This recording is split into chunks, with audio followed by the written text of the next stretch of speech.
Hello everyone. तर आज मी तुमच्याबरोबर शेअर करणार आहे रेसिपी, आणि ती रेसिपी आहे उरलेल्या चपाती किंवा पराठ्यापासून हा पिझ्झा. तर चला आपण रेसिपीला सुरुवात करूया.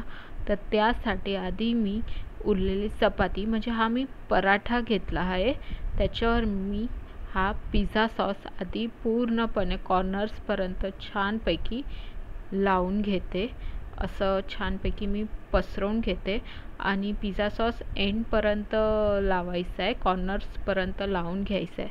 त्याच्यानंतर मी त्याच्यावर हे चीज आहे ते आधी घालते, त्याच्यावर किसून घेते छानपैकी चीज. त्याच्यानंतर व्हेजिटेबल्स मी घेते आणि व्हेजिटेबल्समध्ये मी घेतले ओनियन्स, कॅप्सिकम आणि टोमॅटो. तशा रीतीने तुम्ही व्हिडिओमध्ये पाहू शकता, त्या रीतीने आधी मी ओनियन्स, त्याच्यानंतर मी टोमॅटो आणि शेवटी कॅप्सिकम अशा रीतीने मी लावून घेते.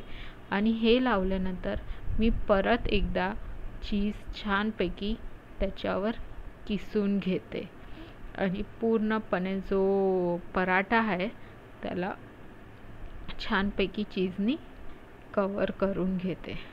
आणि तुम्ही पाहू शकतात की किती छान असं टेम्पटिंग दिसतंय.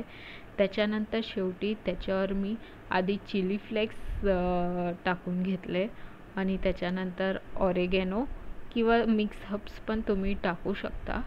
तर ते मी त्याच्यावर पिझ्झावर अशा रीतीने टाकले. त्याच्यानंतर एका साईडला मी पॅन घेतला आहे, फ्राईंग पॅन, आणि त्याला गरम करायला ठेवला होता.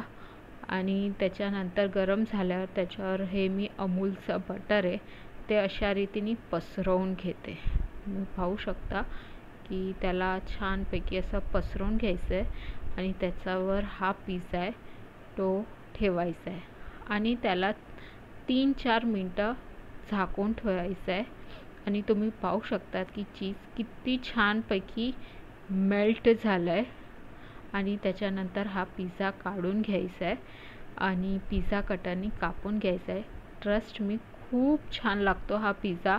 म्हणजे पराठ्यावर केल्यावर खालून म्हणजे बाहेरून तो क्रिस्पी आणि मधून एकदम सॉफ्ट आणि एकदम टेस्टी लागतो.